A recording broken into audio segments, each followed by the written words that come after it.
বন্ধুরা, আজ আমি নিয়ে এসেছি আমাদের ছোট্ট বাগানে থানকুনি পাতা দেখাতে।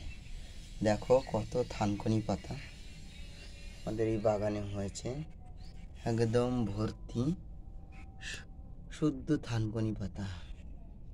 হ্যাঁ, এই থানকুনি পাতা তুলেছি, অনেক থানকুনি পাতা তুলেছি, আবার কলমি শাক লাগিয়েছি। হ্যাঁ, কলমি শাক, এই দেখো থানকুনি পাতা আমাদের ঘরে ভর্তি, দেখেছো তো? সব থানকুনি পাতা, শুধু থানকুনি পাতা। ওরে ছোট্ট বাগানে থানকুনি পাতা হয়েছে। আবার দেখো এখানেও থানকুনি পাতা,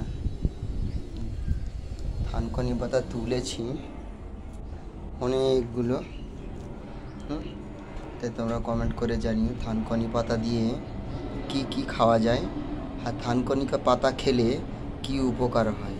তো ছোট্ট বন্ধুরা, আজ এইটুকুনি। হ্যাঁ, দেখো থানকুনি।